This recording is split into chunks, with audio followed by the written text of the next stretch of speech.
1. Oups. Bien.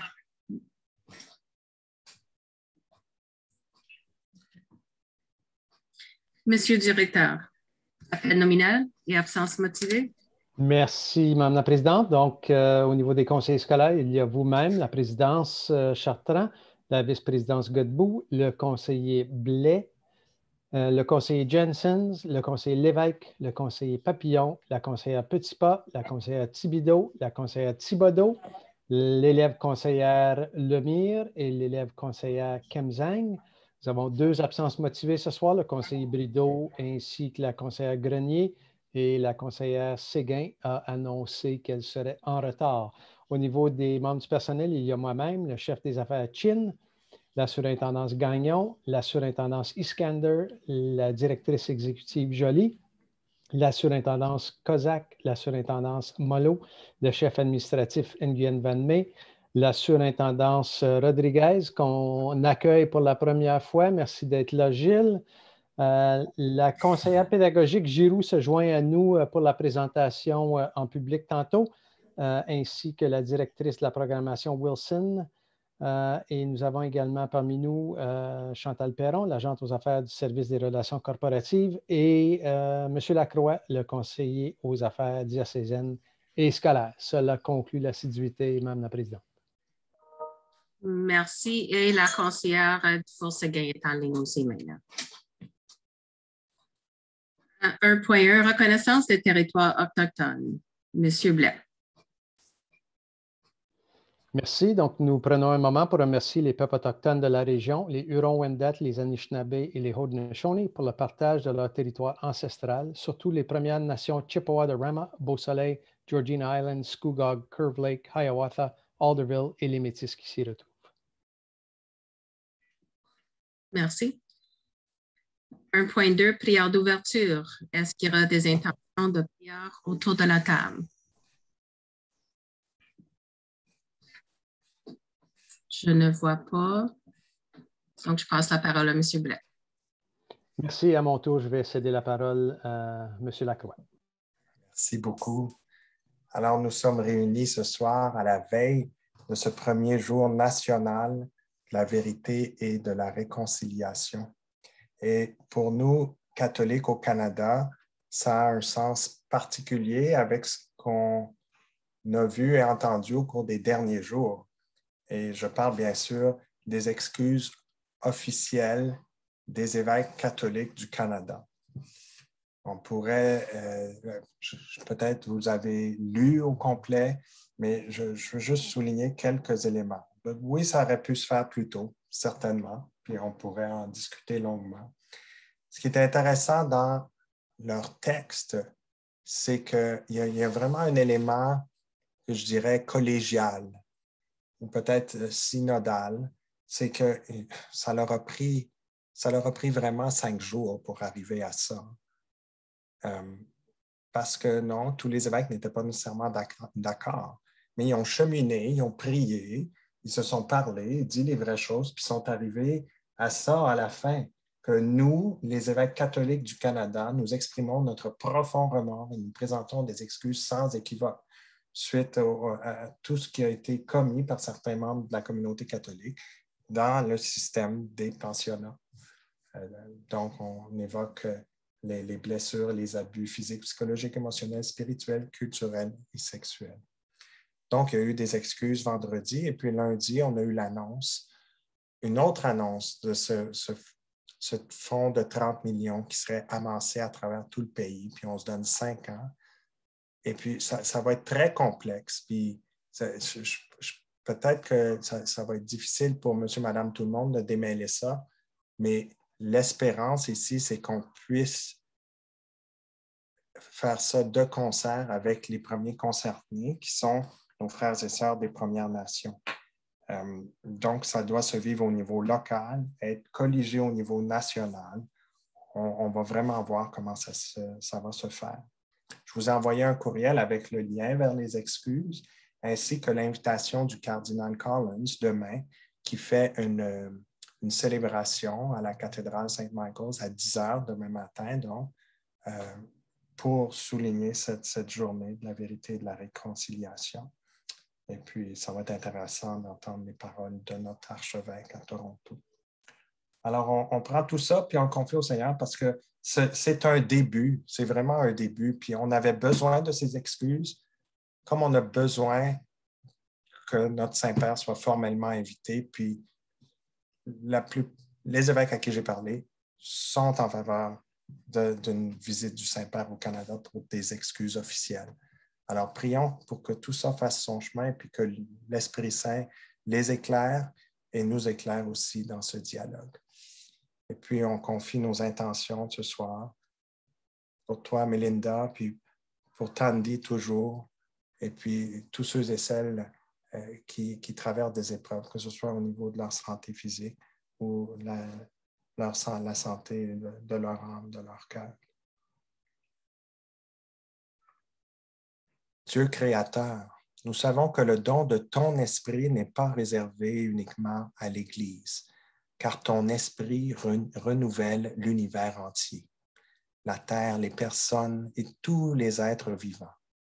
Par ton esprit, tu nous envoies en mission pour entrer avec audace dans nos familles et nos communautés, à l'école et partout dans le monde, pour diffuser la puissance de l'unité et de l'amour, qui sont les fruits authentiques de ta présence. Aide-nous à accomplir ce travail difficile de la justice, pour la justice et pour la réconciliation à travers l'éducation, le dialogue et surtout l'écoute. Aide-nous à accomplir le travail difficile pour rebâtir nos relations et rétablir ce qui a été brisé en nous et entre nous.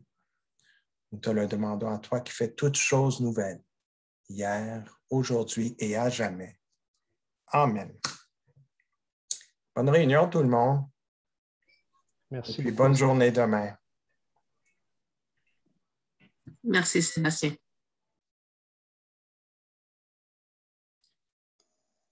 Donc, numéro 2, adoption de l'ordre du jour. Un proposeur, s'il vous plaît.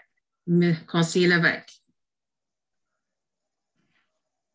Le Conseil scolaire catholique Mon Avenir adopte l'ordre du jour de la réunion ordinaire du 29 septembre 2021 sous la forme présentée. Appuyé par conseillère Thibodeau. Monsieur le directeur. Pas d'ajout, Madame la Présidente. Questions? Pas de questions. Donc, tous en faveur pour ce point? Adopté. Numéro 3, déclaration de conflit d'intérêt. Donc, est-ce qu'il y aura des personnes qui auront un conflit d'intérêt avec les sujets en public? Je ne vois pas. Donc, on continue. Numéro 4, séance à huis clos. Un proposeur, conseillère Thibodeau. Que le Conseil scolaire catholique Mon Avenir se constitue en séance à huis clos. 18h39, un appuyeur. J'ai vu conseiller Papillon. Tous en faveur? Merci. Transfert à la conseillère Godbout.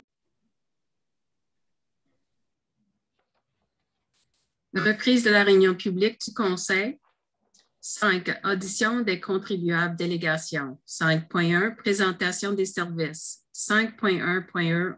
Appui des services pédagogiques. Les présentations se trouvent aux pages 36 à 62 dans la trousse. Monsieur Blais. Merci. Donc, je pense que Chantal va faire entrer Carole et Nathalie. Vous vous souviendrez qu'annuellement, à la fin du mois de septembre, on vous présente les activités d'apprentissage qui ont eu lieu pendant l'été. Un, à titre d'information, et deux, parce que le financement qui nous provient pour le palier élémentaire est un financement qui nous arrive de Code, un projet entre le ministère de l'Éducation et le Conseil ontarien des directions de l'éducation. Et une des conditions de ce financement est qu'on vous fasse une présentation. Donc, je vois la directrice de la programmation au palier secondaire, Mme Carole Wilson. Bonsoir, Carole. Je vois le nom de Nathalie, mais je ne vois pas Nathalie. Nathalie, conseillère pédagogique. Bonsoir, Nathalie. Nathalie est conseillère pédagogique au palier élémentaire. Donc, sans plus tarder, je tiens à remercier les équipes pédagogiques sous le leadership de la surintendance Mollo, la surintendance Kozak et la surintendance Gagnon, d'être là ce soir et de nous faire un aperçu de ce qui s'est passé. Je pense qu'on va aller en ordre élémentaire, ensuite secondaire, ensuite service à l'élève. Donc, je passe la parole à Nicole.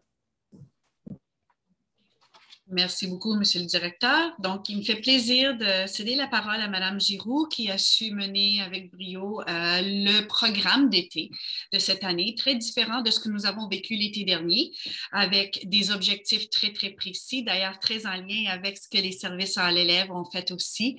Je suis super heureuse de pouvoir vous partager qu'il y a eu presque 180 élèves qui ont participé cet été.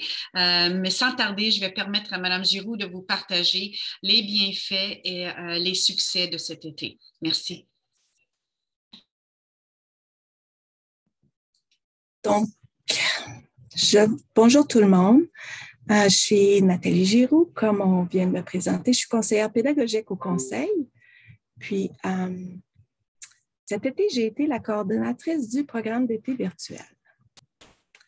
Donc, le programme d'été virtuel a été réfléchi suite à la pandémie et ce qui s'est passé dans les dernières années, a été conçu en fonction de ce que nous avons vécu la dernière année. Donc, c'est un programme qui est financé par le ministère de l'Éducation.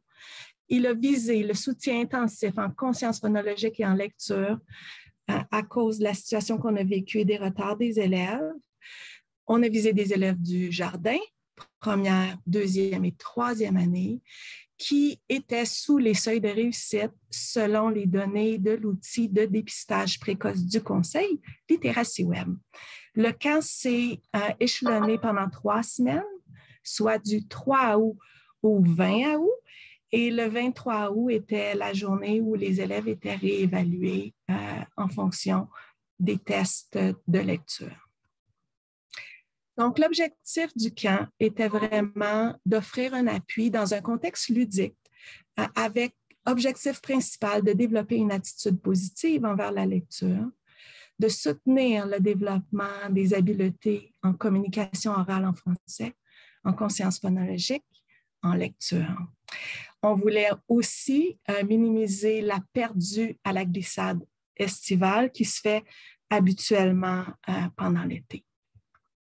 Donc, le format cette année a été conçu pour permettre le plus possible aux élèves d'être en petits groupes afin de favoriser la communication orale en français et d'intervenir selon vraiment les besoins individuels des élèves.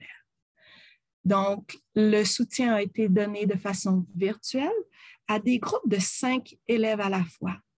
Nous avions 12 classes, 3 classes de jardin, 3 classes de première année, 3 classes de deuxième année, 3 classes de troisième année. Donc, il y avait 15 élèves par classe, ce qui fait que chaque enseignant avait 3 groupes d'élèves d'environ 5 élèves, avec 3 blocs d'appui dans la journée qui s'échelonnaient de 75 à 90 minutes par groupe. Donc, qui étaient les élèves qu'on a visés? Les élèves c'est un programme sur invitation seulement pour des élèves, comme j'ai dit, du jardin à la troisième année. Donc, la première clientèle cible, ce sont des élèves qui ont été recommandés par les orthophonistes et qui bénéficieraient d'un appui pendant l'été, des élèves qui ont eu des services en orthophonie, que l'orthophonie était terminée et qui accusaient un petit retard. Ensuite, on a comblé les places restantes avec d'autres élèves dans les écoles qui n'avaient pas atteint les seuils de réussite selon les données de notre outil de dépistage précoce. Donc, les écoles ont été sélectionnées selon le nombre d'élèves qui ont été recommandés par les orthophonistes. Je vous présente la liste des écoles élémentaires qui ont été ciblées. Donc, Monseigneur Jameau, Corpus Christi, Jean-Paul II, du Bon-Berger, Georges-Étienne Cartier, Saint-Jean-de-la-Lande, Saint-Michel, Saint-Noël-Chabanel, Toronto, Sainte-Madeleine, Jean-Béliveau, Frère André, Marguerite Bourgeois, Notre-Dame de la Huronie, Saint-Louis, Sainte-Croix, René Lamoureux, Saint-Jean-Bosco, Saint-Philippe, Mère Élisabeth Bruyère, Monseigneur de Laval, Notre-Dame, Immaculée Conception, Saint-Antoine. Donc, c'était un programme d'envergure. Il y a 11 familles d'écoles qui ont été touchées, 25 écoles. Comme j'ai dit, nous avions 12 classes et comme Mme Mollo a mentionné, 177 élèves du jardin à la 3e. Vous voyez comment les élèves étaient répartis. On a un peu plus d'élèves qui étaient en première année. Donc, il y a une enseignante de jardin qui avait un groupe de première parce qu'il y avait plus de besoins dans notre conseil en première année. Voici l'équipe d'enseignants qui s'est rencontrée à chaque semaine et qui ont été appuyés par une assistante orthophoniste de notre conseil, Carol Anderson, qui les a appuyés de ressources et d'appui individualisé selon des besoins d'élèves. Donc, l'impact. La grande majorité des élèves de jardin ont amélioré leurs habiletés en conscience phonologique pour segmenter et fusionner des sons à l'oral. Et pour ce qui est des élèves de la première à la 3e année, nous les avons réévalués en lecture à la fin du camp, du programme, et ils ont maintenu ou augmenté leur niveau de lecture. Et je vous laisse lire des commentaires de parents que j'ai reçus et que les enseignants ont reçus par courriel, qui commentent comment leurs enfants, ils ont témoigné du progrès de leur enfant et de la motivation et du plaisir que les élèves ont eu dans ce programme-là. Donc, ça conclut le survol du programme, la présentation pour le programme d'été virtuel à l'élémentaire cette année. Merci beaucoup, Nathalie. On va passer, si je peux proposer qu'on regarde les questions pour la toute fin. Je céderai maintenant la parole à la surintendance Kozak. Merci, Monsieur le Directeur. C'est avec grand plaisir que je vous présente Mme Carole Wilson, Direction des services pédagogiques au palier secondaire, pour vous parler des cours d'été pour cet été 2021. Sans plus tarder, je vous passe la parole, Mme Wilson. Merci, Mme Gina. Bonsoir tout le monde. Ça me fait plaisir d'être ici avec vous. Donc, je vais vous partager mon écran. Chantal, je pense que c'est ce qu'on avait convenu.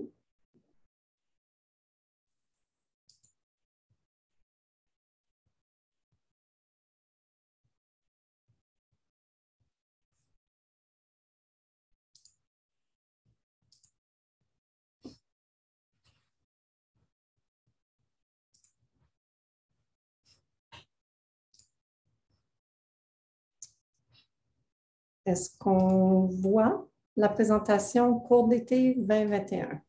Pas encore. Non?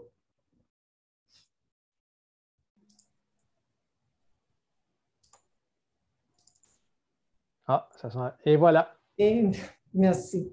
Désolée. Donc, les cours d'été 2021 pour les élèves des écoles de la 7e à la 12e année.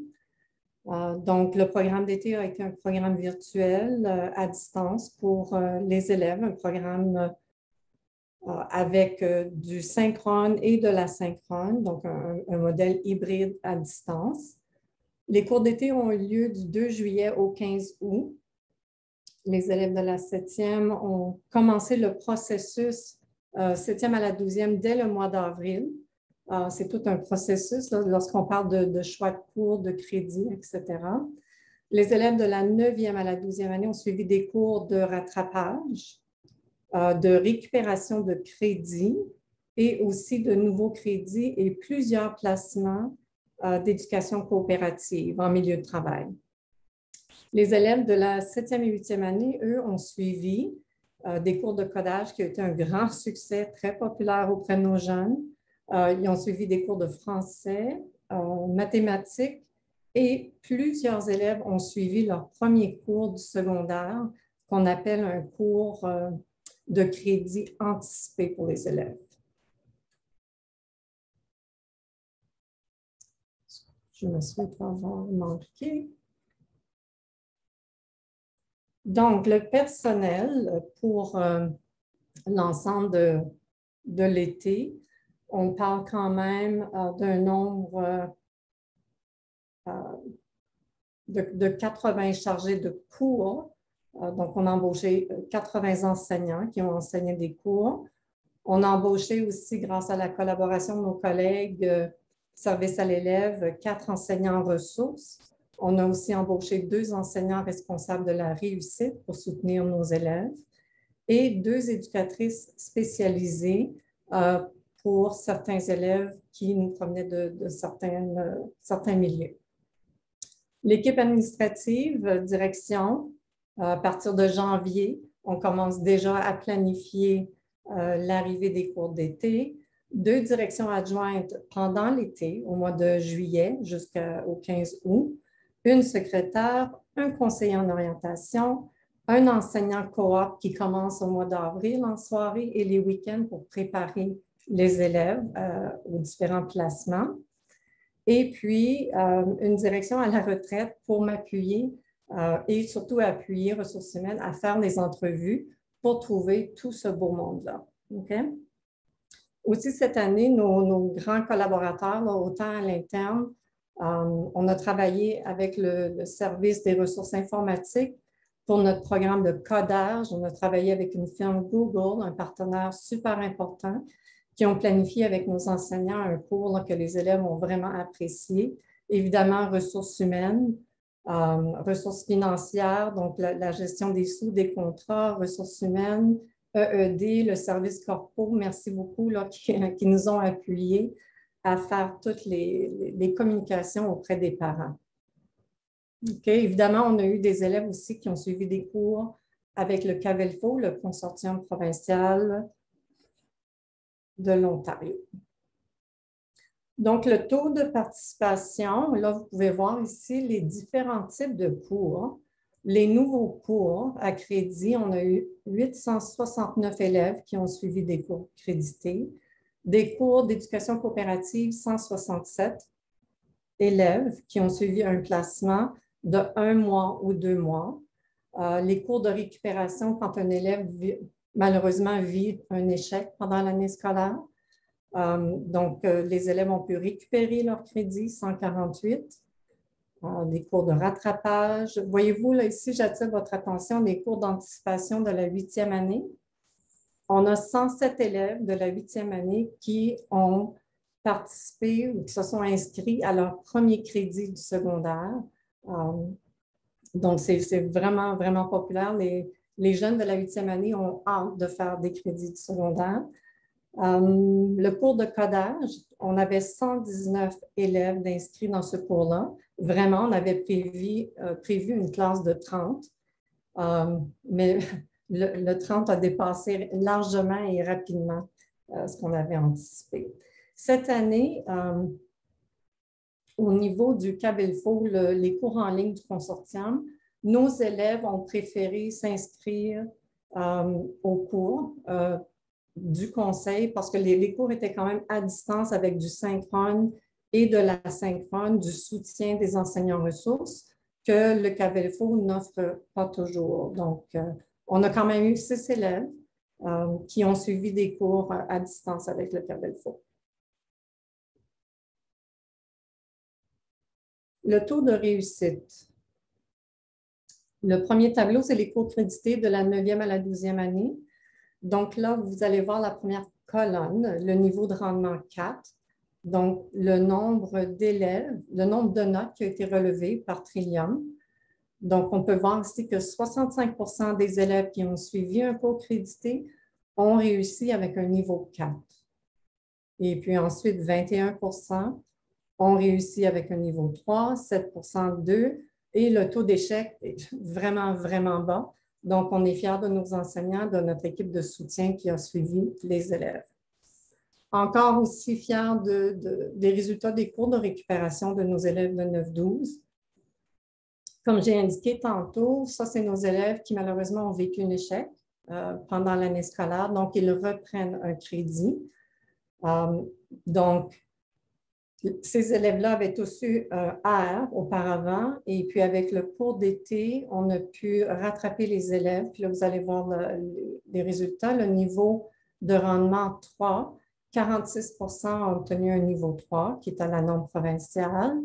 Oups, le 4 est déplacé. OK, donc le 20 des élèves qui ont suivi un cours de récup ont eu une note, un niveau de rendement de 4, 17 de 2 et 3 ont reçu une note de R qui est encore un échec, malheureusement. Okay.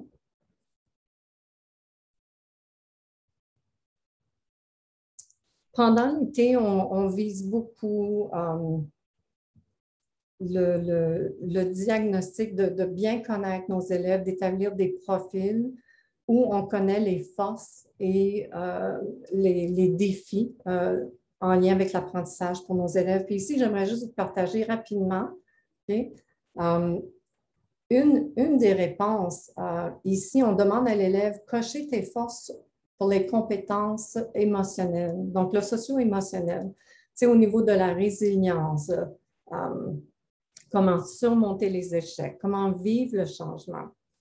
Et puis, vous allez voir ici, okay, je fais preuve de persistance et de persévérance. Nos élèves, là, ils ont tellement plein de courage. Donc, 71 d'eux disent que c'est leur force. Okay? Donc, j'ai été agréablement surprise, puis en même temps aussi soulagée de voir ça. Et là, j'ai eu un petit défi technique. OK? Mais ici, on mentionne, je m'habitue face au changement. J'étais tellement contente de voir que ça, c'était la compétence la mieux réussie chez nos élèves que j'ai cliqué et j'ai supprimé les réponses. Donc, je vous le partage, OK? Pour vous dire que nos élèves disent que leur plus grande force, c'est qu'ils sont capables de s'habituer au changement. Ici, là, un relevé, on a passé un sondage à la fin à savoir qu'est-ce qu'ils avaient aimé, moins aimé des cours. Donc ici, ce qu'ils ont le plus aimé, c'est les leçons, les activités, les évaluations sont dans Google Classroom. Les élèves peuvent travailler à leur rythme, ils savent ce qu'ils s'en vont, tout est clair pour eux. Très positif. Okay. Quels aspects ont été positifs pour toi pendant les cours d'été? Encore là, les interactions avec mes amis lors des Google Meet. Les élèves avaient hâte de jaser, de parler, de rencontrer des gens, même en virtuel. Et ce qui était un peu moins positif, okay. Attends un peu. Quel aspect a été positif pour toi pendant les cours d'été? Je peux travailler à mon propre rythme, selon mon emploi du temps, parce qu'il y en a quand même qui ont un travail à temps partiel. Et je crois que c'est tout.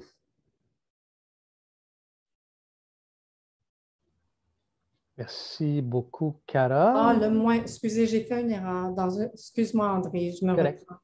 Dans une des diapos, celle-ci, OK, le moins positif, c'est que les élèves veulent plus d'interaction avec leurs amis, en virtuel, en présentiel. OK? Désolée. Donc, c'est tout pour moi. Merci. Merci beaucoup. Et maintenant, la surintendance Gagnon. Merci. Alors, je vais demander à Chantal de présenter notre partie. Donc, nous avons eu la chance cette année de recevoir du financement du ministère de l'Éducation afin de pouvoir offrir 4 différents grands services. Nous avons pu offrir des services en santé mentale par l'équipe de travail social. Il y a eu des services en lecture intensive par l'équipe d'orthophonistes et d'assistants orthophonistes et aussi des enseignants dans les écoles. Il y a eu aussi des services purs uniquement en orthophonie et il y a eu des services d'une équipe de transition. L'équipe de transition était composée soit d'un membre du personnel de l'école ou d'une travailleuse sociale, d'un consultant en autisme. Donc, si on commence avec l'équipe en travail social, il y a eu une permanence en travail social du 5 juillet au 23 août. Donc, cette équipe travaillait de près avec des élèves pour lesquels on avait des préoccupations lorsqu'on a quitté au mois de juin. 88 élèves ont reçu des services directs pendant l'été et 135 élèves ont été accompagnés par un travailleur social ou une travailleuse sociale pendant la période de transition. Nous avons aussi offert des ateliers braves pendant l'été. Les ateliers braves, ce sont des ateliers sur la prévention de l'intimidation et sur l'estime de soi. Nous avions ciblé des élèves pour participer, mais nous avons aussi offert les ateliers aux parents des élèves de la maternelle à la 6e année pour tout le conseil. Nous avons eu quand même 18 parents qui se sont présentés pour les ateliers. Nous étions très contents, très satisfaits avec ce résultat. Et 2 sessions ont été offertes de façon virtuelle pendant l'été pour les parents. Dans les services en lecture intensive par l'équipe d'orthophonie et les enseignants des écoles, on parle de 313 élèves qui ont participé au projet de lecture. Qui faisaient partie de 39 écoles différentes. 43 enseignants se sont portés volontaires pour donner l'appui en lecture intensive. Et nous avions 2 orthophonistes qui ont aussi évalué des élèves au courant de l'été. 3 assistants orthophonistes ont offert des sessions de thérapie pour des élèves que nous avions aussi ciblés au printemps. Donc, 50 élèves en tout ont reçu un service. En ce qui concerne le service de transition par le personnel des écoles, donc 506 élèves ont eu une transition les 29 et 30 août dernier, soit en virtuel ou en présentiel. Donc, ils étaient accueillis à l'école par les enseignants ressources, des enseignants titulaires, des éducateurs spécialisés, des aides enseignants, ainsi que des éducateurs de la petite enfance pour nos petits de la maternelle et du jardin qui avaient besoin d'une transition et pour qui c'est plus difficile la rentrée scolaire. Donc, encore une fois, cette année, le programme a connu beaucoup de succès et nous sommes vraiment très fiers des efforts qui ont été faits pour aider les élèves avec des besoins particuliers. Merci, Monsieur le directeur. Merci, Annick, et merci à vous tous d'avoir partagé avec les conseils scolaires et les membres de l'administration le beau travail qui a été effectué à l'été. Juste avant de voir s'il y a des questions, je tiens à te remercier, Nathalie, d'avoir piloté le travail au palier élémentaire. On sait que la langue est à la base de tout apprentissage et donc le travail que vous avez fait avec ces jeunes-là est archi important. Carole, merci. Les statistiques, le nombre de participants est fort impressionnant. L'équipe que vous avez eue à mobiliser également impressionnante et les résultats, le pourcentage des élèves qui ont atteint la norme, les niveaux 3 et 4, c'est quand même impressionnant. Je tiens à préciser pour les conseillers scolaires qui sont peut-être moins familiers avec l'idée d'un cours d'anticipation. Rendu à la fin du mois de juin, un élève de la 8e année a terminé son cheminement élémentaire et donc il a l'opportunité pendant le mois de juillet de suivre un cours essentiellement de 9e année. Donc, il débute son cheminement secondaire avec un crédit en banque. Donc, c'est une belle opportunité pour prendre un petit peu d'avance. Et Annick, l'équipe des services à l'élève, merci. On est conscient que nous avons une clientèle qui est plus vulnérable. Et le travail que vous faites pour les appuyer pendant l'été, pendant ces mois critiques, quand on aurait peut-être tendance là, à les oublier, a été très important et fort apprécié. Et je m'en voudrais, Carole l'a mentionné, ce travail-là, on a toujours l'impression que c'est l'équipe pédagogique qui s'en charge, mais pour préparer le tout, il faut que les différents services soient impliqués. Donc, merci également au service administratif pour tout le travail que vous avez fait pour assurer que ces cours d'été-là et ces camps d'été-là soient un franc succès.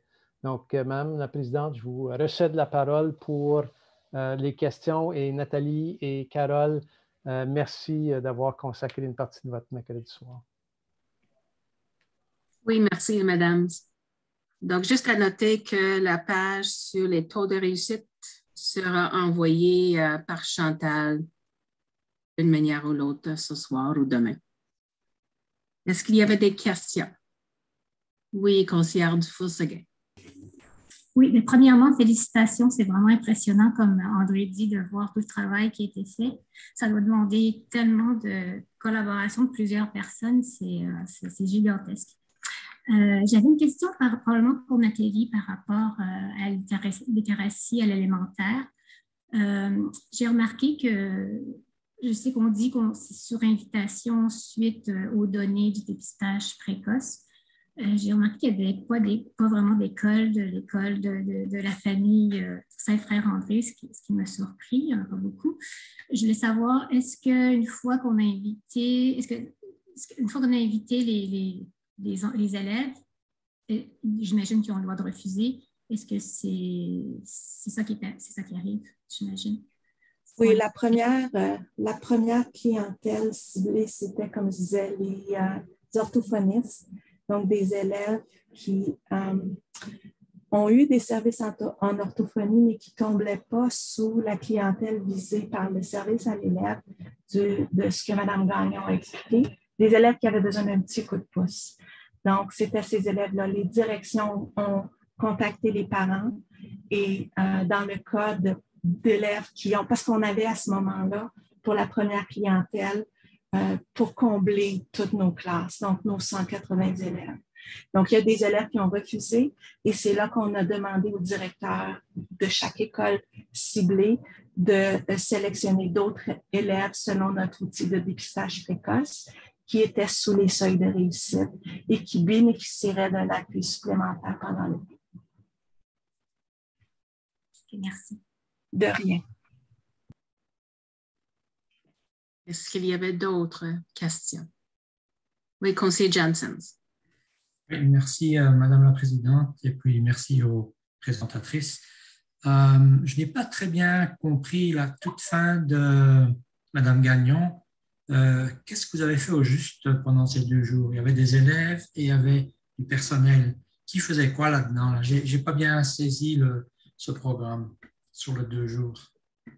Alors, c'était un programme de transition. Donc, on accueillait les élèves à l'école. On leur faisait visiter leur nouvelle classe, ils rencontraient leur enseignante, on leur parlait des routines. Donc, c'était vraiment pour faire une transition pour que ça soit plus facile lors de la rentrée scolaire le 7 septembre. Il y avait des activités aussi de préparer par le personnel qui les accueillait. C'est vraiment là, pour faciliter la rentrée scolaire pour des élèves qui ont des besoins particuliers ou qui ont des besoins en santé mentale. Anxiété de séparation, des choses comme ça.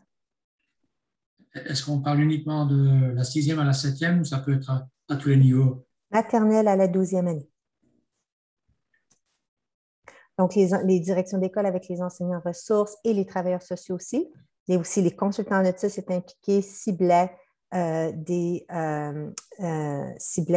élèves, invitaient les élèves et il y a des élèves qui venaient, il y a d'autres peut-être qui ne pouvaient pas venir, qui n'étaient pas disponibles les 29 et les 30, mais c'était 2 journées dédiées à nos élèves qui ont des besoins particuliers.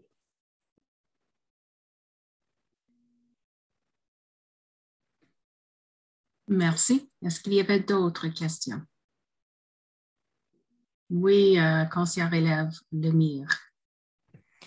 Merci. J'avais une question au sujet de la collaboration interne-externe, au sujet de CAFLO.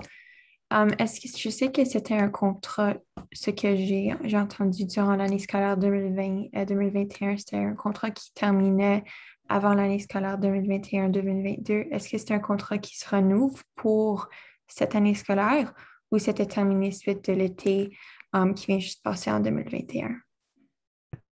Monsieur Blais. Le CAVELFO existe depuis à peu près une douzaine d'années, je pense, peut-être même plus, et dessert les 12 conseils de langue française en province. Je pense que si on a parlé de contrat, c'était peut-être juste pour les cours d'été, mais le CAVELFO a repris ses activités régulières là, pour le début de cette année scolaire pour l'ensemble des conseils. Merci. Merci. Est-ce qu'il y avait d'autres questions? Je ne vois pas d'autres questions. Monsieur Blais? Juste un moment pour encore une fois remercier Carole et Nathalie d'être présentes avec nous. Nous sommes conscients que vous avez des vies personnelles et privées et on apprécie que vous êtes venus passer ce temps avec nous. Bonne soirée. Merci, bonne soirée tout le monde. Merci. Bonne soirée. Merci. Bonne soirée, Mme Giroux. Donc, on continue. Numéro 6, adoption des procès-verbaux. Le procès-verbal du 16 juin se trouve aux pages 63 à 75 de la trousse. 6. Adoption du procès-verbal de la réunion mensuelle du Conseil du 16 juin 2021. Proposeur. Conseiller Papillon. Le Conseil adopte le procès-verbal de la réunion mensuelle du Conseil du 16 juin 2021 sous la forme présentée. Et appuyé par conseillère Godbout. Monsieur le directeur. Pas d'ajout, à moins de questions, Mme la Présidente. Merci. Est-ce qu'il y avait des questions? Je ne vois pas. Donc, tous en vert pour ce point 6.1. Adopté. Merci.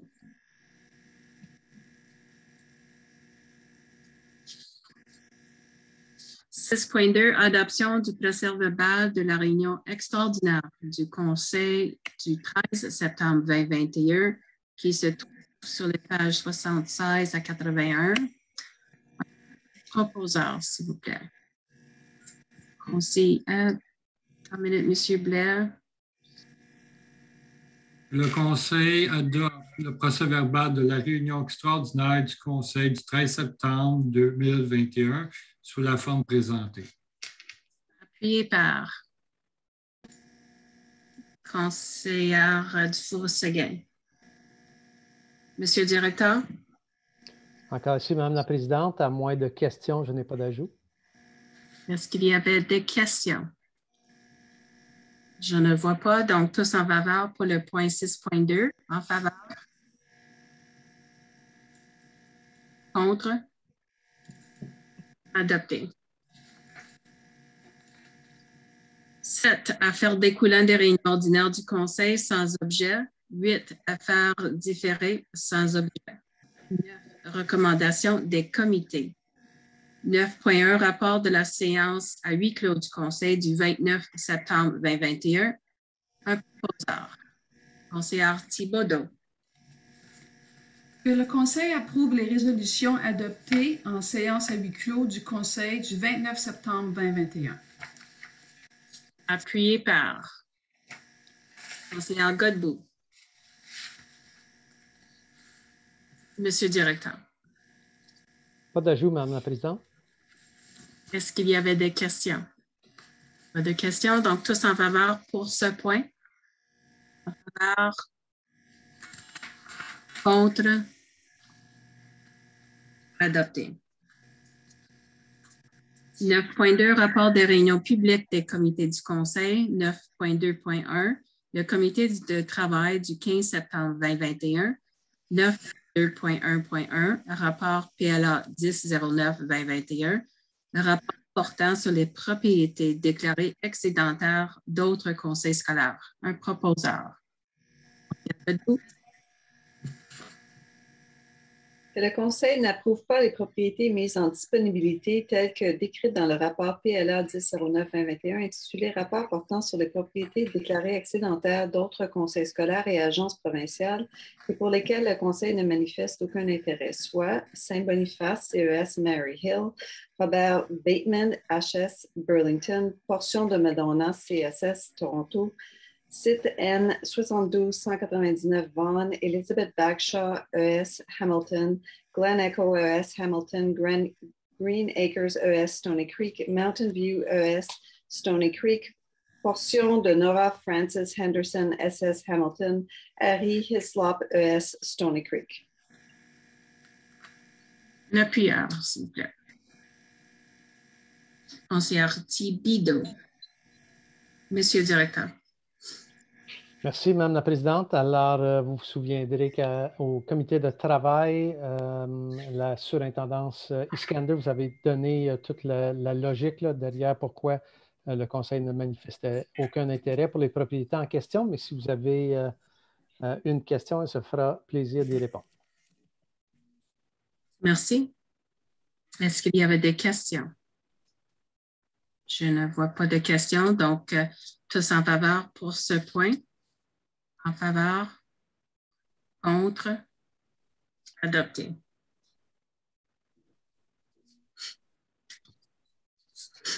« 9.2.1.2, rapport DIR 1409-2021, demande de retraite d'avis de motion du conseiller Brideau, un proposeur. Conseiller Thibodeau. Le Conseil accepte le retrait de l'avis de motion déposé par le conseiller Brideau lors de la réunion mensuelle du Conseil du 26 mai 2021, tel que décrit dans le rapport DIR 1409-2021, intitulé « Retrait d'un avis de motion déposé ». Et appuyé par conseiller Blais. Monsieur le directeur. Merci. Juste un rappel qu'au moment où la table avait reçu l'avis de motion du conseiller Brideau, l'administration avait débuté une étude de faisabilité sur les coûts associés à la demande et depuis, nous avons mis des freins sur cette étude de faisabilité. Merci. Est-ce qu'il y avait des questions? Des questions, donc tous en faveur pour ce point. Contre, adopté.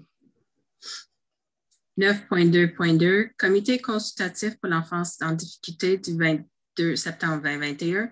9.2.1.2.1, rapport SEA 0809-2021, nomination au CCED. Un proposeur, conseillère Petitpas.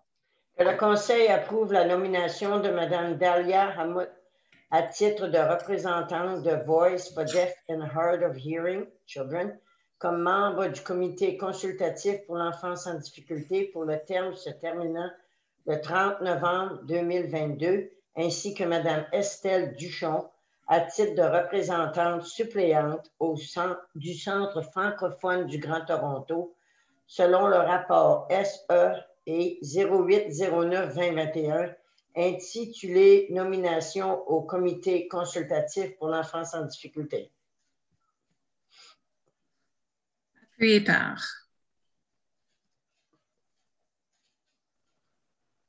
Je ne vois pas de main.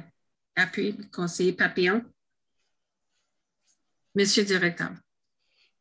Merci. Donc, si vous avez des questions par rapport aux nominations en question, je suis certain que la surintendance Gagnon se fera un plaisir d'y répondre.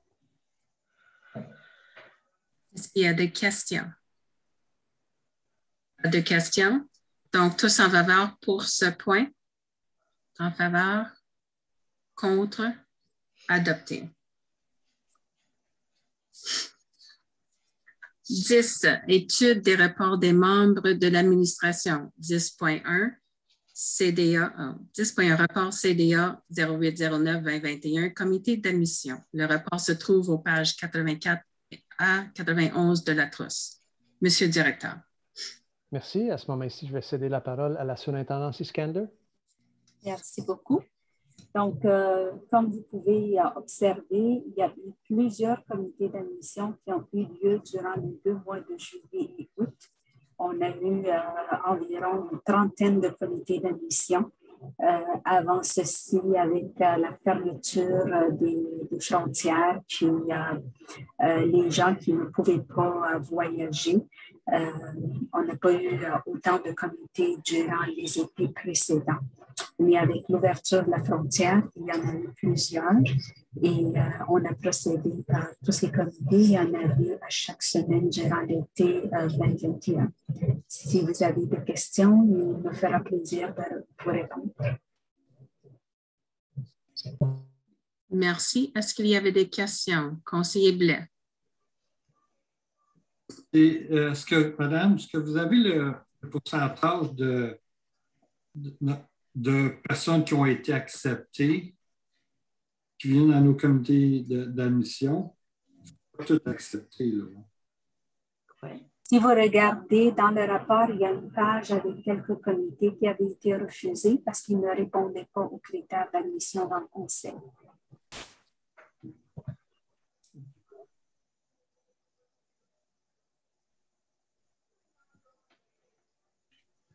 Et merci. La liste est longue, merci.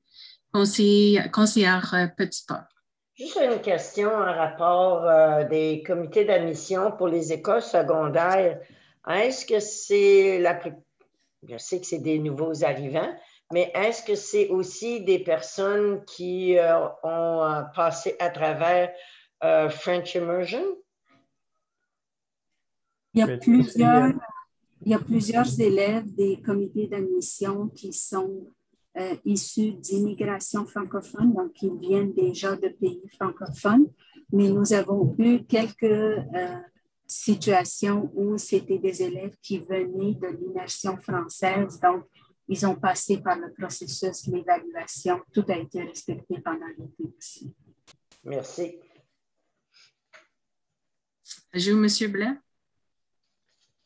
Non, c'est bon, merci. Merci.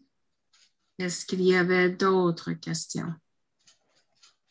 Je ne vois pas, donc on continue. Le point 10.2, Fédération nationale des conseils scolaires francophones du 28 au 30 octobre 2021. Donc, on regarde pour 3 personnes qui seront disponibles pour participer à l'AGA qui sera tenue le samedi le 30 octobre entre midi et nous espérons de finir vers 14 heures. Donc, en tant que membre du CA de la Fédération nationale, mon nom est là comme un membre votant. Nous avons besoin de 2 autres personnes qui seront présentes pour l'AGA samedi. Est-ce qu'il y aura des personnes autour de la table qui seraient intéressées de participer? Et j'ai vu Nathalie et Claire. On va avoir besoin aussi de 3 personnes comme substituts. Et si par hasard, Claire et Nathalie ne peuvent pas nous joindre. Donc, je ne vois pas d'autres personnes. Non? OK, donc, alors j'ai besoin de quelqu'un pour proposer. La proposition, je demande à la conseillère Godbout. Oui, que les conseillères scolaires Mélinda Chartrand, Claire Thibideau, Nathalie Dufour-Séguin soient les délégués votants du Conseil lors de l'Assemblée générale annuelle de la Fédération nationale des conseils scolaires francophones qui se tiendra le samedi 30 octobre 2021 à midi en format virtuel. Et appuyé par conseiller Lévesque. Est-ce qu'il y avait des questions? Donc, pour ce congrès cette année, il n'y a pas de limite, il n'y a pas aucun frais. Donc, je crois que vous avez reçu un courriel de Anne-Marie Desérault, le lien pour faire l'inscription. Donc, il y aura des petits ateliers et des tables rondes jeudi et vendredi qui seront très intéressants. Si vous êtes disponible, l'horaire du congrès virtuel se trouve sur le site web. Et s'il n'y a pas d'autres questions, je peux juste vérifier. Les documents seront envoyés pour l'AGA, je crois la semaine prochaine. Au comité de travail, je vais vous partager un compte rendu des discussions qui pourraient se présenter pendant l'AGA. Donc, ce sera un plaisir de partager ça avec vous, Claire et Nathalie. Donc, s'il n'y a pas d'autres questions, est-ce que je peux demander le vote pour ce point? Tous en faveur? Contre? Adopté. Deuxième motion, c'est une motion pour des substituts. Si on a besoin une couple de personnes en tant que substitut, est-ce qu'il y a des personnes qui seront disponibles comme substituts pour 2 heures samedi? Non, Madame la Présidente, moi j'ai un conflit avec l'AFO. 10.3, l'AFO qui a son AGA et son congrès le même jour. Oui, oui, monsieur. Toute la semaine, c'est l'AFO. J'ai besoin au moins une personne, s'il vous plaît.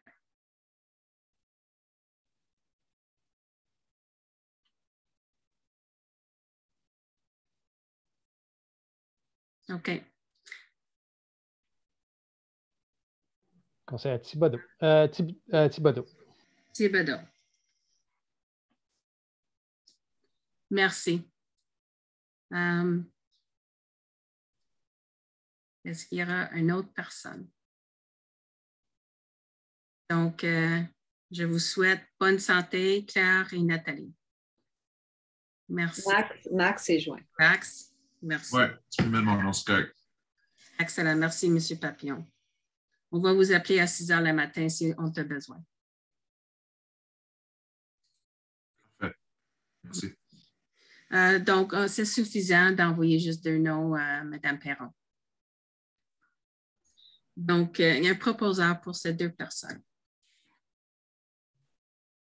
Conseiller Godbout. Que les conseillers scolaires Joanne Thibodeau et Max Papillon soient nommés délégués votants substituts lors de l'Assemblée générale annuelle de la FNCSF qui se tiendra le samedi 30 octobre 2021 à midi en format virtuel. Et appuyé par conseillère Janssens. Tous en faveur pour ce point. En faveur. Je ne vois pas les mains, excuse. Contre. Adopté. 10.3, l'Assemblée de la francophonie de l'Ontario. Donc, pour l'AFO, la rencontre aura lieu en format virtuel du 25 au 30 octobre 2021. Le thème de la rencontre annuelle virtuelle est « Vitalité franco-ontarienne ». Pour vous inscrire, suivez le lien en cliquant sur le lien ici sur votre ordre du jour. Il n'y a pas de frais, mais le congrès se trouve sur 5 jours, différents ateliers chaque jour. Est-ce qu'il y avait des questions pour l'AFO? Non. Continue 10.4. L'Assemblée de la francophonie de l'Ontario, la SELF. La rencontre aura lieu en format virtuel le 22 octobre 2021 de 11h30 à 16h. Le thème est « Mon bien-être, notre mieux-être ». Pour vous inscrire, suivez le lien en cliquant. Je crois qu'il y a de différentes choses pour cela cette année. Claire, est-ce que vous pourriez partager, est-ce qu'il y a des ateliers pour les élèves? Oui, il y a des ateliers destinés à tous les intervenants qui ont l'éducation, mais j'aimerais faire une correction, c'est l'Association canadienne de l'éducation française. J'ai juste vu, merci.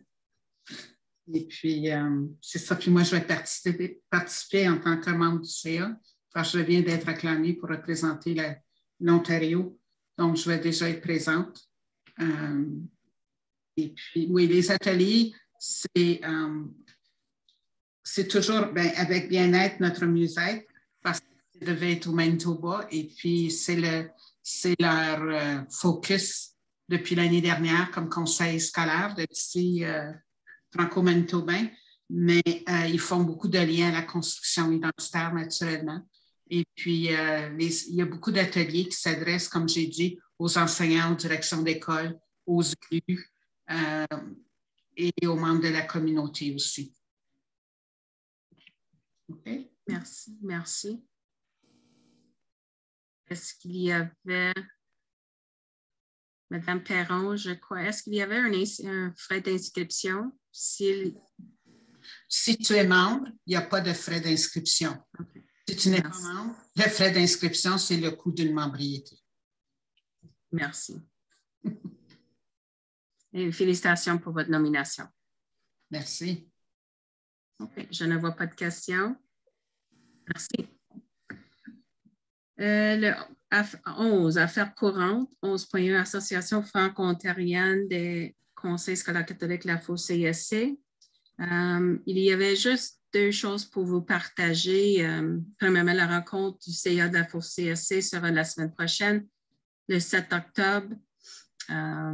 Malheureusement, je vais le manquer à cause des noces de ma fille, mais toutefois, ils vont partager deux choses. On espère d'avoir un town hall comme l'année passée, en octobre, mais on attend toujours de confirmer si on a les nombres possibles. Donc, dès que j'ai d'autres renseignements, je vais être capable de vous le partager. Deuxièmement, il y a aussi la FO-CSC était demandée de faire partie d'une consultation. C'est une consultation pour renforcer la responsabilité des conseillères et conseillers scolaires sur leur code d'éthique, code de conduite, les sanctions, les politiques et procédures dans les conseils. Donc, c'est une nouvelle consultation provinciale que les associations vont faire partie avec le ministère, mais aussi c'est possible pour le public de faire partie de ce sondage en ligne sur le site web du ministère de l'Éducation, si vous avez un intérêt d'ajouter vos points de vue. Donc, il n'y a rien d'autre pour la FO-CSC pour moi. S'il y a des questions, je ne vois pas de questions, donc on continue. 12, présentation sans objet. 13, compte rendu mensuel des membres du conseil.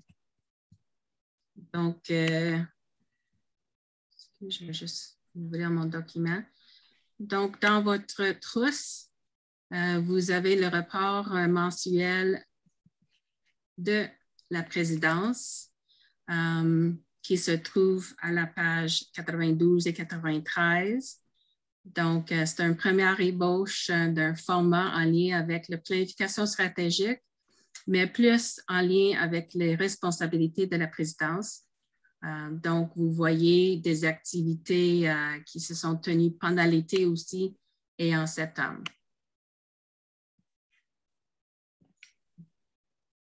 Donc, est-ce qu'il y a des questions de clarification? Je ne vois pas de questions. Merci. La dernière chose que j'ai pas eu la chance d'ajouter, c'est le lever du drapeau à la ville de Sainte-Catherine avec le député provincial Jenny Stevens, le maire et deux autres membres des échevins de la ville. Ce fut un lever du drapeau très tranquille. Donc, le maire est vraiment hâte pour l'année prochaine d'avoir la présence des élèves et aussi une tarte au sucre que ma fille n'a pas eu la chance de faire pour lui. Donc, c'est un plaisir de partager la parole avec les conseillers et les conseillères scolaires. Est-ce que vous avez des événements de partager avec nous? Je vois conseillère Thibodeau. Ouais. Thibodeau ou Thibido? Tibi. Tibi, ça c'est comment les amis de mon fils l'appelaient, Tibi. Donc, quand tu te rappelles, je ne sais pas, André, la nouvelle, c'était Tibi. En tout cas, ça pour dire que j'ai participé au lever du drapeau à Aurélia et j'ai eu la chance, j'étais toute seule avec le maire de la ville, M. Clark, et j'ai eu la chance donc de jaser avec lui un peu. Puis, ce qui est intéressant, c'est que sa fille veut inscrire ses enfants à Samuel de Champlain, puisqu'elle peut parler français. Donc, je l'ai encouragée qu'elle fasse un rendez-vous avec la direction parce que son petit cœur a 4 ans. Donc, ça s'en vient. Et ensuite, j'ai participé au lever du drapeau parce que j'ai appris que c'était un lever du drapeau et non pas une levée. Donc, toute une autre histoire.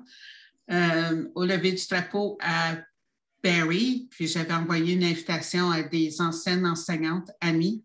Et donc, on était une dizaine avec le conseiller de Viamonde, Éric Lapointe, et aussi sa famille à lui. Donc, c'était un peu plus vivant à Barrie, je veux dire. Puis, en tant que membre du CA de la Meute de La Fontaine, j'ai participé au lever du drapeau à La Fontaine vendredi soir avec, il y a eu un souper communautaire fourni aux familles. Donc, c'était seulement des familles de Sainte-Croix parce qu'on le fait à 4h30. Donc, ils avaient fait leur parade dans le village. Et puis ensuite, toutes les familles s'en sont présentées au pavillon Robert-Hôpital pour un souper. Mais là, j'étais là en titre du membre du CA, mais quand même, c'était très, très bien pour la communauté catholique francophone à La Fontaine. Excellente. Conseiller Blais. OK, moi, j'étais à premier anniversaire, lundi soir, premier anniversaire du Bill 182. Et il y avait beaucoup de monde, j'étais surpris. Il y avait le consul de France, il y avait à peu près 4 ou 5 députés. Les députés Natalia et Sharif étaient là. Puis, il y avait le ministre Thibodeau. Fait que c'était bien d'y parler. Fait que non, c'était bien. Stuart Kiff était là. Il y avait au moins une quarantaine de personnes. On a pu se rencontrer. Oh, il y avait du monde d'Ottawa qui sont venus. Comment ça s'appelle? Le MISO, ça se peut-tu? Oui. Oui, le président était là. La faux. Oui, ben oui, Carole Jolin. Finalement, je l'ai rencontré. Je ne l'avais jamais rencontré. Fait que c'était une belle soirée. De 4h à 7h. Et puis, le monde a resté, il y avait encore du monde quand je suis parti. Donc, le monde, ils ont apprécié. Comme le monde disait, il y en avait beaucoup là-dedans. C'est la première fois qu'ils sortaient. Ils rencontraient des autres. C'était à l'extérieur. C'était bien. Il y avait des bons discours et ils ont fait un beau travail, je trouve, pour souligner le premier anniversaire. C'était bien. Excellent. Merci. Là que je désistais, mon conducteur a annulé la dernière minute, donc je n'étais pas capable de vous joindre la prochaine fois. J'ai vu conseiller Lévesque. Après ça, Jansen. Oui, on a eu la levée du drapeau ici à Hamilton pour la dernière fois, parce que le drapeau franco-ontarien va être tout le temps dessus au volant. Et on a été chanceux, on a eu le maire seulement pour 2 minutes. Il n'a pas resté longtemps parce que je ne sais pas si quelqu'un a traduit les discours qu'on a faits, mais c'est ça, il est resté seulement 2 minutes et je veux remercier André et Michael pour avoir venu nous supporter. Merci beaucoup. Merci. Conseiller Jansen. Oui, bonjour. Merci. Moi, je vais parler d'autre chose. Bien que les levées du drapeau auront lieu aussi dans la région, mais je vais laisser les 2 élèves conseillères parler de Milton. Pour ma région, il y a une mission catholique française qui a connu le jour, si vous voulez, il y a à peu près 2-3 ans, et ils ont finalement obtenu une entente avec une église anglaise qui est située tout près de Sainte-Anne pour pouvoir faire leur messe en français dans cette église toutes les semaines. Et donc, la première messe aura lieu là-bas en présentiel à partir de ce dimanche. Donc, c'est une bonne nouvelle parce que, bien sûr, toutes les églises étaient fermées et cette mission-là n'avait pas de local à eux. Donc, pour eux, c'est un grand pas en avant et bon, on ira faire un petit tour par là dimanche. Merci. Merci. Est-ce qu'il y avait d'autres conseils scolaires? Je ne vois pas, donc je passe la parole aux élèves conseillers scolaires. Salut, donc, en fait, bonsoir. Nous allons présenter le rapport de ce mercredi 29 septembre. Donc, ce n'est pas vraiment une nouveauté. Ce rapport mensuel va comprendre vraiment les activités qui se passent, qui se déroulent dans les écoles du CSC Mon Avenir. Donc, avant d'entrer en détail, on tient juste à mentionner qu'il n'y a pas toutes les écoles qui ont déjà un conseil étudiant. Donc, ouais, il y a encore certaines écoles qui sont en processus électoral. Audrey et moi, nous avons fait de notre mieux de recueillir de l'information à partir des conseils étudiants qui étaient déjà formés. Et c'est justement d'où nous provient ce rapport. Donc, si on commence avec le premier point, la rentrée scolaire et la journée d'initiation aux élèves, la rentrée scolaire est vraiment juste la première semaine d'école. Ça a vraiment été une semaine d'initiation pour les élèves. Les profs ont eu la chance de faire connaissance avec leurs élèves et de même pour les élèves. Il y a eu plusieurs activités brise-glace qui ont été organisées au sein des écoles. On sait que l'école Renaissance en particulier a organisé aussi une variété d'activités dans le but justement d'initier les nouveaux arrivants du palier secondaire et aussi leur 9e année. Donc, Audrey, j'ai un peu touché à ton point. Je te laisse continuer avec le deuxième qui est sur le rapport. Oui, son dessus, c'est au sujet de l'élection conseil des élèves. Comme Sandra avait mentionné, plusieurs écoles n'ont pas créé un conseil d'étudiants à date, donc ils ont commencé le processus, je crois, cette semaine ou la première semaine d'octobre qui s'en vient. Mais pour ceux qui ont créé un conseil d'étudiants, qui ont des postes comme présidence, vice-présidence et représentants, qui sont déjà formés au printemps de l'école scolaire 2020 et 2021. Les écoles suivantes qui s'incluent l'école secondaire Renaissance, Père Philippe Lamarche et Sainte-Trinité. C'est sûr, avec les embrouilles de la pandémie, ce processus électoral était poussé, donc on attend encore et on va avoir plus d'informations pour le mois d'octobre. Mais le processus électoral, c'est sûr que ça diffère un peu pour chaque école, mais quelque chose qui reste intact, c'est le vote exécuté par les élèves. Et présentement, les écoliers inclus ont déjà commencé leur réunion hebdomadaire pour discuter des grandes occasions du mois.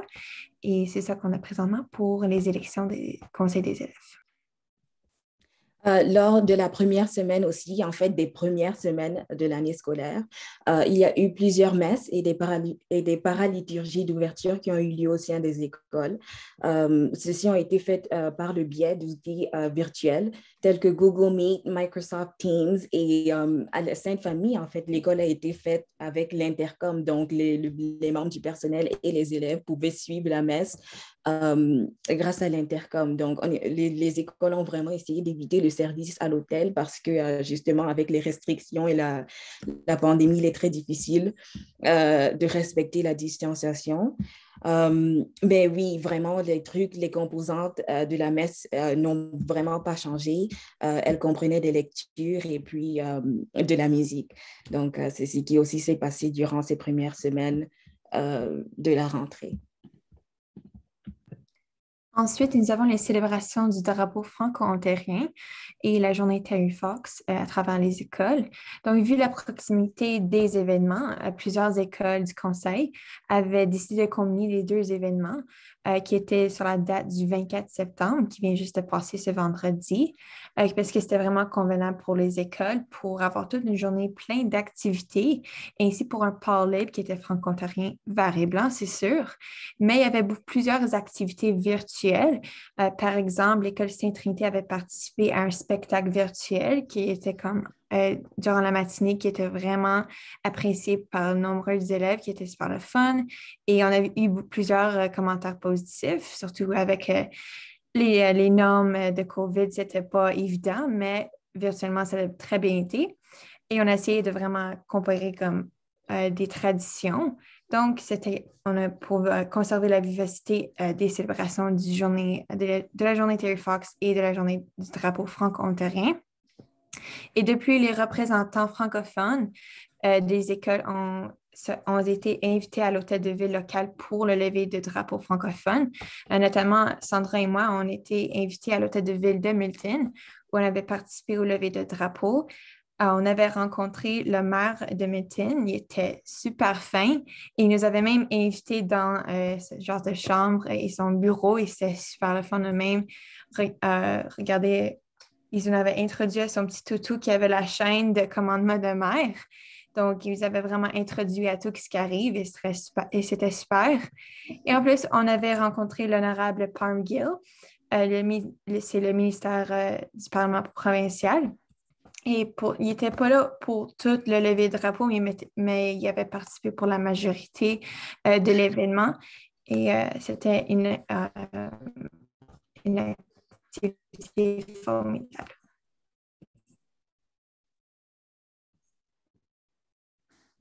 OK. Le prochain point, c'est le soutien au cancer du sein pour honorer la journée Terry Fox. Donc, on sait que l'école C'est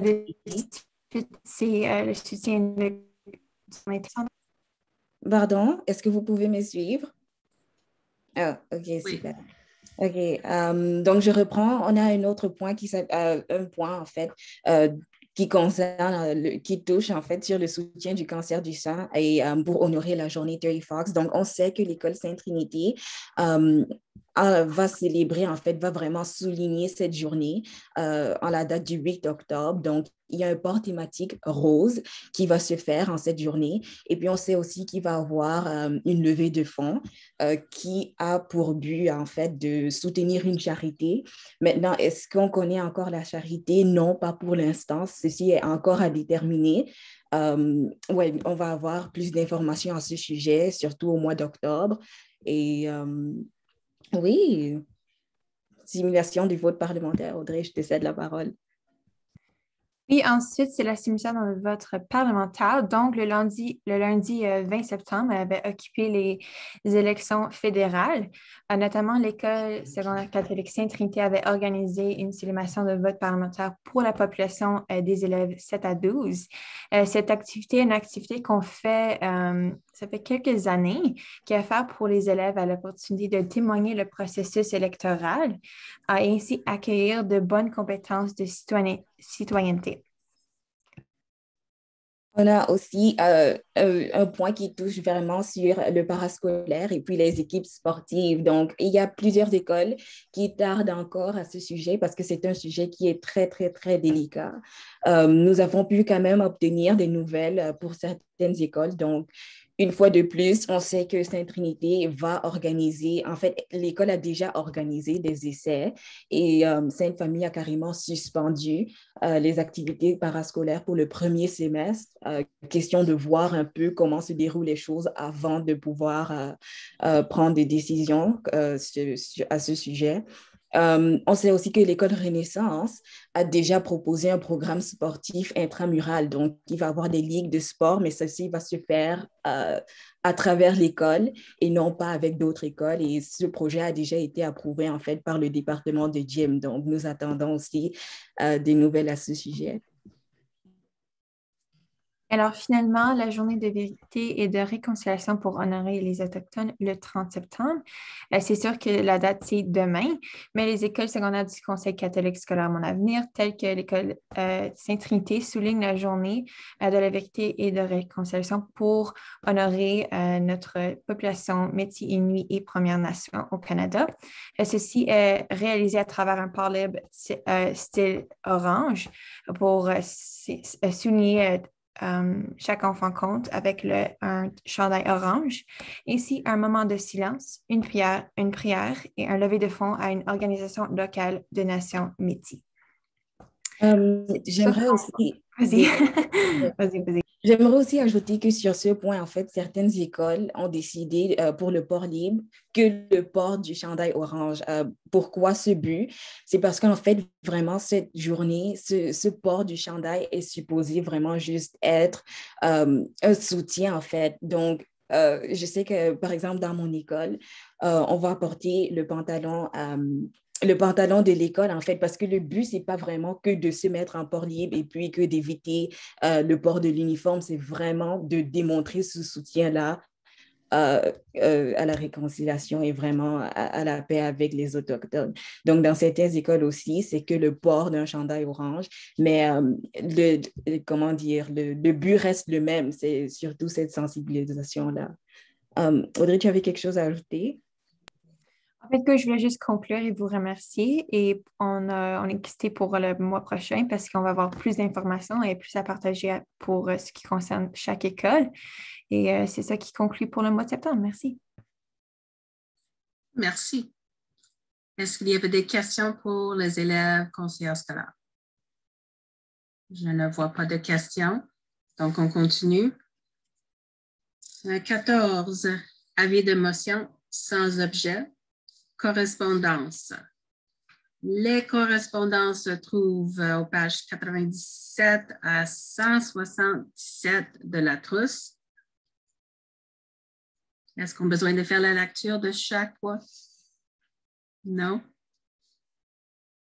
Est-ce qu'il y avait des questions? Oui, conseiller Janssens. Oui, merci. La liste est en effet très longue. Et cet après-midi, j'ai appelé le directeur pour avoir un petit peu d'éléments supplémentaires au sujet des lettres 15.11, donc la lettre qui était envoyée par le CODELF et la lettre 15.10 qui était la lettre du ministre de l'Éducation en réponse à la FOCC et la CEPO, en ce qui a trait à l'expression de l'apprentissage en ligne. Donc, la question que moi j'ai, que monsieur le directeur pourrait peut-être nous partager ce soir, c'est le ministre a l'air de dire qu'il va y avoir une réunion pour discuter de tout ce dossier, puis quelles sont les étapes suivantes auxquelles on peut s'attendre dans ce dossier. Monsieur Blais. Merci et merci de la question. D'abord, la correspondance qui est au 15.11 n'est pas celle qui aurait dû être dans la trousse. Celle qui est au 15.10, c'est une lettre du ministre aux deux présidentes d'association qui est en réponse d'une lettre qu'eux avaient envoyée quelques jours auparavant. Et en appui à cette lettre-là, le CODELF avait envoyé une lettre à la sous-ministre Naylor qu'on vous fera suivre demain ou jeudi. C'est celle-là qui aurait dû être à la place de celle du 7 avril là, qui est au 15-11. Ce que le ministre effectivement recommande, c'est la formation d'un groupe de travail. Le sous-ministre adjoint Giguère et la sous-ministre Naylor ont convoqué moi-même à titre de président du CODELF et quelques représentants d'un sous-comité de travail qui découle des conseils laïcs et catholiques francophones de la province, ainsi que les deux directions générales des deux associations, à une rencontre la semaine dernière, justement pour faire suivi là, à la correspondance du ministre. À la fin de cette rencontre-là, qui a duré environ une demi-heure, la sous-ministre Naylor a demandé à nouveau la formation d'un sous-comité qui pourrait se pencher sur des recommandations à faire au gouvernement. Nous avons été un petit peu surpris par la demande parce que CODELF avait remis déjà au ministère de l'Éducation un plan assez élaboré l'an dernier, au mois de mars, je crois, avec plein de recommandations. Donc, ça a été perçu un tout petit peu comme étant du make-work. Par contre, on se dit on a quand même un bon document de base avec lequel partir. Donc, le sous-ministre adjoint Giguère a communiqué avec moi aujourd'hui à titre de président de CODELF pour m'informer que nous allions recevoir une convocation pour cette première rencontre-là qui aura lieu probablement vendredi de la semaine prochaine. Maintenant, toujours soucieux d'un équilibre des conseils catholiques et laïques, nous avons nommé deux représentants de chacune des filiales, CODEC et CODEP, au niveau des conseils catholiques. C'est la nouvelle directrice de l'Est ontarien, Mme Eugénie Congy, qui va être à la table. Eugénie a pendant plusieurs années, à titre de surintendance au CECCE, piloté le dossier du CAVELFO, donc très connaissante du fonctionnement et de toute la mécanique. Et Paul-Henri également du conseil Nouvelon va représenter le CODEC. Du côté des conseils publics, c'est Yves Laliberté qui est au CSP NE Nord-Est, qui va être là à titre de vice-président du CODELF, et Sylvie Tremblay qui est la directrice au CPO. Et les deux directions générales là, des deux associations, M. Lévesque et Mme Isabelle Girard, seront là également. Donc, c'est un dossier qui est en évolution. Les conseils de langue française ont toujours maintenu que tout ce qui est expertise en lien avec pédagogie, avec construction identitaire, avec santé mentale, avec enfance en difficulté, réside dans les conseils. Par contre, on voit l'avantage d'un partenariat avec TFO parce qu'eux amèneraient à la table des expertises que nous n'avons sûrement pas au niveau de la création de contenu pour venir appuyer l'apprentissage et l'enseignement. Donc, c'est un dossier, comme j'ai indiqué, en évolution. On espère avoir devant le gouvernement un plan dans les prochaines semaines, sinon les prochains mois, et on vous tiendra au courant. Merci beaucoup. Okay, merci. Un excellent survoi. Je sais, les deux associations, ça se fait des consultations, des présentations depuis 2 ans. Donc, c'est un dossier que les associations suivent de très proche aussi. J'ai vu question conseillère Thibideau. Je suis curieuse. Les lettres que vous envoyez au ministère, est-ce que c'est une personne du conseil ou un des conseils qui les traduit en anglais ou si c'est les membres du personnel de la division francophone du ministère? Je pense que je connais la réponse, là, mais...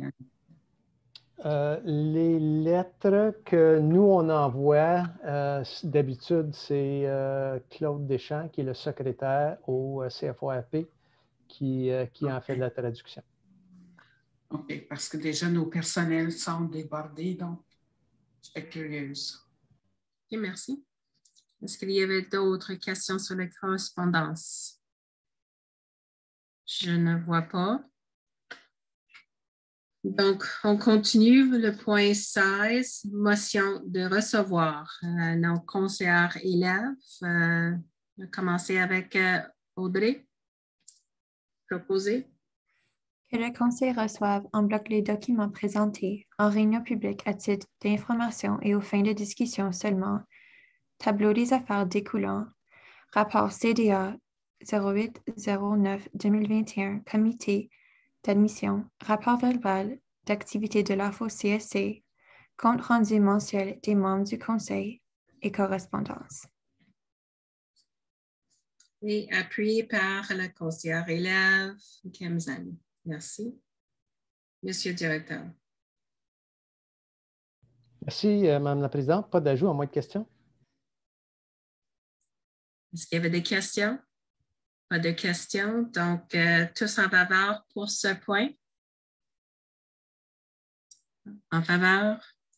Contre? Abstention. Adopté. 17. Questions diverses. 17.1. COVID-19 mise à jour. Monsieur le directeur. Merci. Je vais céder la parole à notre experte COVID, Michaëlle Joly. Bonsoir. Et je vais faire un petit résumé. Certainement, d'autres membres de l'équipe du CA vont vouloir rajouter parce que c'est une tâche partagée. Je dois souligner cependant que lorsque je parle aux directions d'école, elles font vraiment des efforts incroyables, pour assurer que les espaces soient vraiment sécuritaires en fonction et qu'on respecte vraiment toutes les consignes. Alors, je voudrais commencer en saluant le travail qui se fait sur le terrain tous les jours pour accueillir nos élèves dans des espaces qui sont bien. Depuis le début de l'année, certainement, on a vu une hausse de cas de COVID. Certainement, nous n'en sommes pas étonnés. Un peu plus d'une trentaine de cas concentrés autour de certaines écoles. Il y en a des écoles qui ont eu plusieurs cas. Nous pourrions y revenir après avec la période de questions, mais certainement, nous sommes toujours dans la gestion des cas, des communications avec les parents et ainsi de suite pour fermer des classes, mettre les élèves en isolement et collaborer avec nos bureaux de santé publique.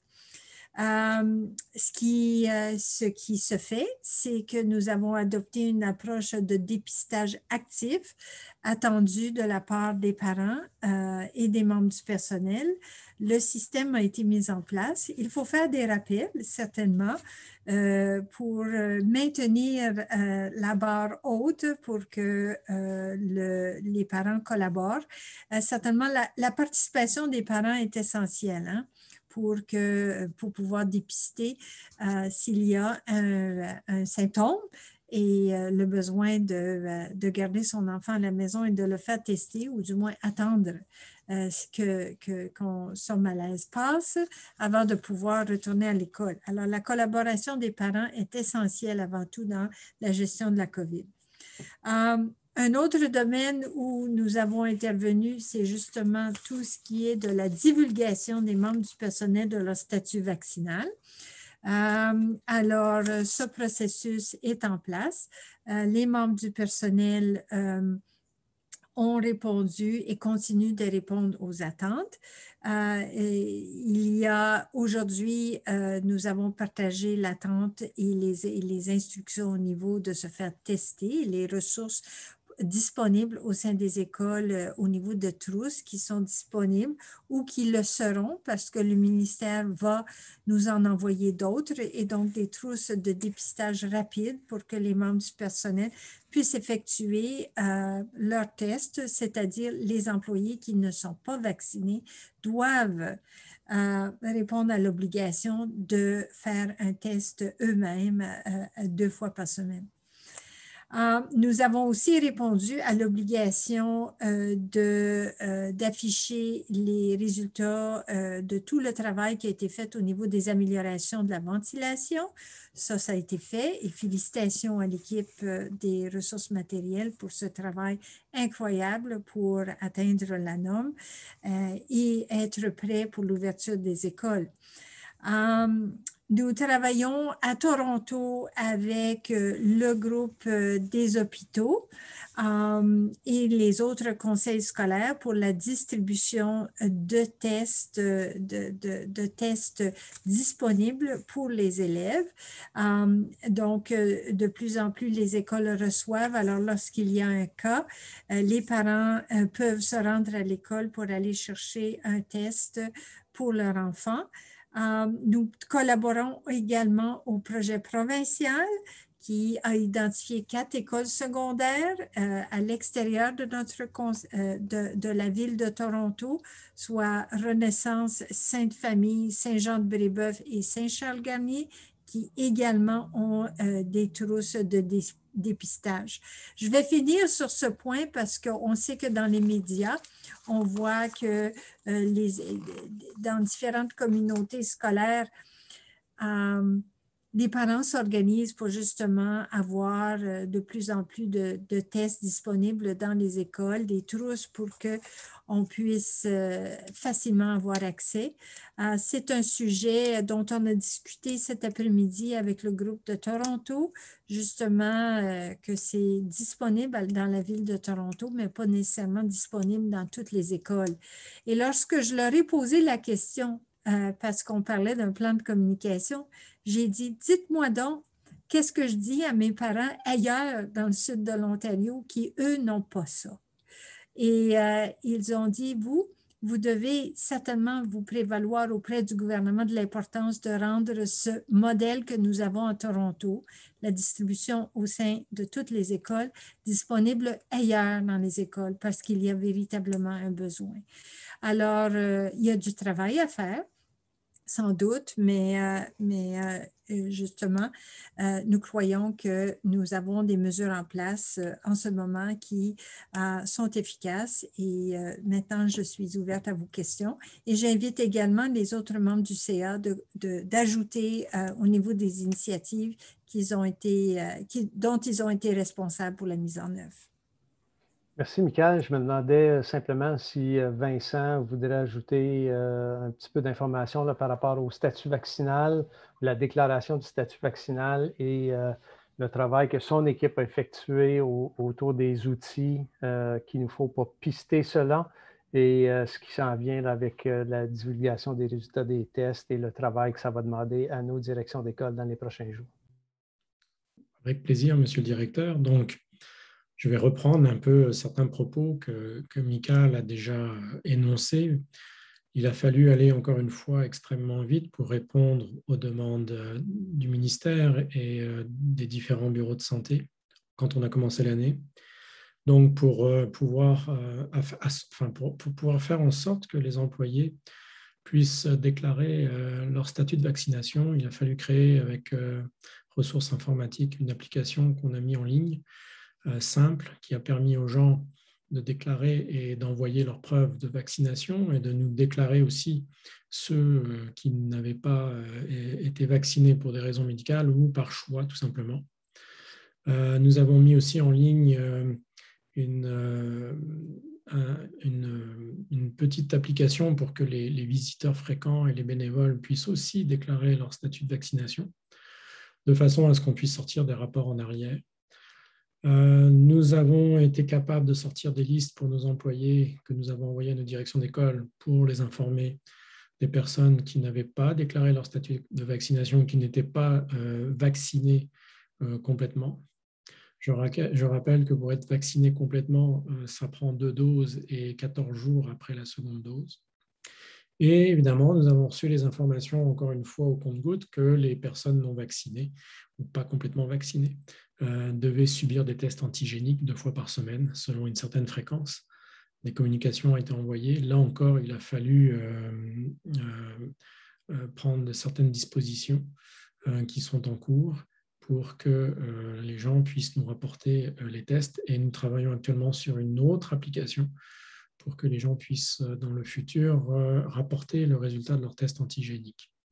Donc, nous sommes en train de suivre toujours les gens qui n'ont pas encore déclaré leur statut de vaccination. On les a relancés à plusieurs reprises. On s'apprête à les relancer dès le début de la semaine prochaine et à entreprendre des moyens un peu plus coercitifs pour ceux qui ne se conformeront pas aux attentes du Conseil et donc par ricochet aux attentes du ministère. Donc,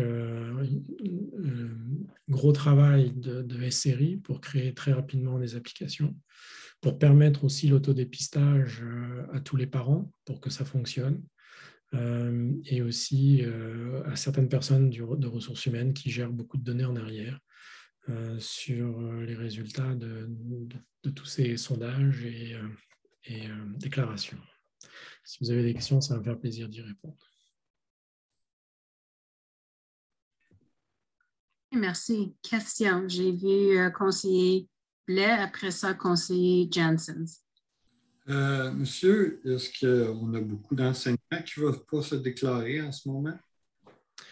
C'est un chiffre qu'on ne veut pas donner aujourd'hui. Écoutez, actuellement, il nous manque encore un certain pourcentage de personnes qui n'ont pas déclaré leur statut de vaccination.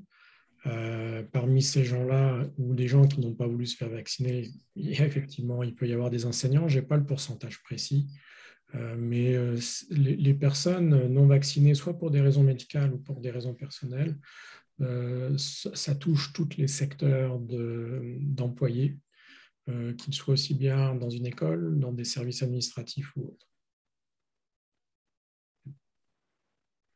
Merci. Excusez-moi, je vais porter votre attention. Nous publions chaque vendredi les données par rapport à la divulgation. Ils sont sur le site Internet dans la section Info COVID. À compter depuis vendredi dernier, il y avait 22% qui n'avaient pas encore déclaré leur statut vaccinal, mais ce montant est diminué de semaine en semaine. Aujourd'hui, on était rendu à 19%, donc on a gagné 3% depuis vendredi dernier et on va certainement regagner d'autres pourcentages quand on va envoyer encore un autre énième rappel en début de semaine prochaine. Okay, merci. Conseiller Janssens. Merci, Madame la Présidente. Qu'en est-il des élèves de 12 ans et plus? Est-ce que ces exigences s'appliquent?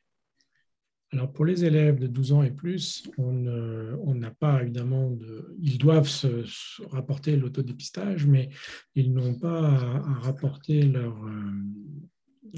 statut de vaccination comme les employés doivent le faire. Là. On ne gère pas au niveau des élèves de la même façon. Merci. Est-ce qu'il y avait d'autres personnes, d'autres questions? Non, je ne vois pas d'autres questions. Merci. J'ai noté qu'il y avait une couple de conseils qui avaient ajouté les renseignements des conseillers scolaires. Est-ce que c'est une demande du MEO ou est-ce que juste les conseils spécifiques qui ont ajouté ces renseignements? C'est-à-dire qu'évidemment, les conseillers scolaires sont inclus dans les personnes qui devraient déclarer le statut de vaccination. Je ne voulais pas en parler ce soir, mais effectivement, ça inclut les personnes qui doivent déclarer leur statut, ça comprend les conseillers scolaires. Mais vous n'avez pas demandé, M. Blais? Nous allons, par l'entremise de Chantal, là, envoyer des informations à ce sujet. On va vous demander de nous acheminer la preuve en espérant que vous allez améliorer nos statistiques. OK, merci. J'ai mes 2 vaccins, plus un booster qui s'en vient la semaine prochaine. Donc, j'ai 3 fois. Je peux partager un avec vous. Est-ce que j'ai vu d'autres questions? Pas de questions. Donc, merci. Merci, Michael et Vincent. Je sais que c'est beaucoup de travail pour toute l'administration. Merci. Donc, on continue le point 17.2 sur la gouvernance, rencontre des présidences. Donc, juste pour vous partager que le comité avait rencontré avec les présidences des comités le mardi 21 septembre pour faire un retour sur la session tenue avec les conseillers scolaires en juin. Donc, on a examiné les commentaires obtenus par les conseillers scolaires et on a fait des recommandations à discuter lors de la prochaine réunion du comité de travail. Donc, on avait identifié des meilleures pratiques pour les présidences et il y avait aussi quelques recommandations de changement au règlement de procédure qui seront discutées lors de la réunion du comité de travail du mois d'octobre.